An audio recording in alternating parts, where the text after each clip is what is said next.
हिंगोली जिल्ह्यामध्ये शिवसेना नगर परिषदेच्या निवडणुका स्वबळावर लढवणार शिवसेना आमदार संतोष बांगर यांनी आता नारा दिलेला आहे। तीनही नगर परिषदवर शिवसेनेचा झेंडा फडकणार असा विश्वासही त्यांनी यावेळी व्यक्त केलाय। हिंगोली, कळमनुरी, वसमत या ठिकाणी आता नगर परिषदेची निवडणूक प्रक्रिया पार पडणार आहे। हिंगोली शहरात शिवसेना आमदार संतोष बांगर यांनी हिंगोली नगर परिषदेवर 17 पैकी 17 जागेवर शिवसेनेचे उमेदवार निवडून येतील असा दावा, असा विश्वास त्यांनी व्यक्त केलाय। हिंगोली जिल्ह्यात भाजपाचा मजबूत प्रभाव असताना आता संतोष बांगर यांनी स्वबळाचा नारा दिल्याने हिंगोलीत आता राजकीय वातावरण आता चांगलंच तापलंय। संतोष बांगर यांच्यासोबत बातचीत केली आहे आमचे हिंगोलीचे प्रतिनिधी गजानन वाणी यांनी। शिवसेना आमदार संतोष बांगर यांनी देखील जोरदार तयारी सुरू केली आहे। मला सांगा, आपण मतदारांच्या गाठी भेटी घेताय, कशी तयारी सुरू केली? हिंगोली शहरामध्ये माझ्या शिवसैनिकाला म्हणजे निवडणूक लागली काय आणि नाही लागली काय याच्यामध्ये माझा शिवसैनिक सदाही सज्ज असतो। त्याच पद्धतीने या हिंगोली शहरामध्ये संपूर्ण शिवसैनिक हा निवडणुकीच्या समोर जायला सज्ज आहे। कळमनुरी आणि वसमत आणि हिंगोली या तिन्ही नगर परिषदवरती माझ्या छत्रपती शिवरायाचा भगवा आम्ही फडकवणार आहोत। सगळी तयारी झालेली आहे, फक्त या क्षणाची वाट आमच्याकडे होती। आज ते निवडणूक आयोगाने डिक्लेअर केलेली आहे, त्याच्यामुळे या ठिकाणी आम्ही तयार आहोत। लोकशाही मराठी हिंगोली।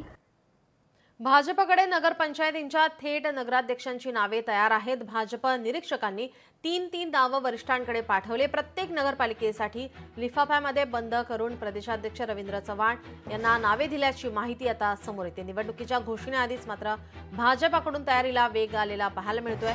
भाजप पदाधिकारी आणि शहर कार्यकारिणीसोबत निरीक्षकांनी चर्चा केली। आपले प्रतिनिधी चेतन ननावरे आपल्यासोबत फोन लाईनवरून जोडलेले आहेत। चेतन, निवडणुकीच्या घोषणेआधीच भाजपाकडून तयारीला वेग आलेला पाहायला मिळतोय।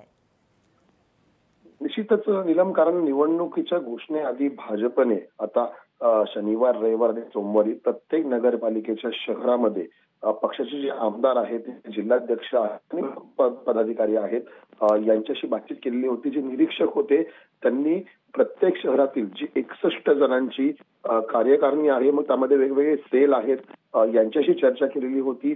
इतकंच नाही तर त्या जिल्ह्यातील जे महापालिकेतील पदाधिकारी आहेत, जिल्हाधिकारी पदाधिकारी आहेत, त्यांच्याशी 1 to 1 चर्चा केल्याची माहिती आहे। आणि या संदर्भात जे नगराध्यक्ष पदासाठी योग्य उमेदवार कोण असू शकतात अशा प्रत्येक ठिकाणी 3 पर्यायांसहित जी यादी आहे ती आता प्रदेशाध्यक्ष रवींद्र चव्हाण यांच्याकडे पाठवलेली आहे।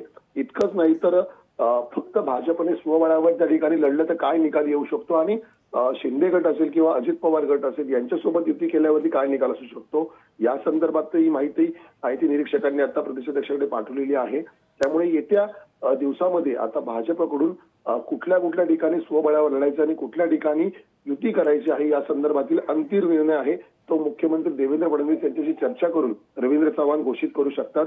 परिणामी निवडणुकांच्या घोषणेआधीच भाजप मात्र मैदानात उतरण्यासाठी आता सज्ज झाल्याची माहिती मिळते। नीलम, धन्यवाद चेतन, आपण दिलेल्या सविस्तर माहितीसाठी। आता घेऊयात इतर बातम्यांचा वेगवान आढावा। जळगावच्या पाचोरा, भडगाव तालुक्यातील अनेक शेतकरी अनुदानांपासून वंचित। स्थानिक आमदारांनी, मंत्र्यांनी आश्वासन देऊनही अद्याप मदत नाही। काँग्रेस पक्षाच्या वतीनं तहसील कार्यालयात आंदोलन। छत्रपती संभाजीनगरमध्ये कृषी अधिकारी कर्मचाऱ्यांना लोकशाही मराठी ऐका, पहा, जागरूक रहा।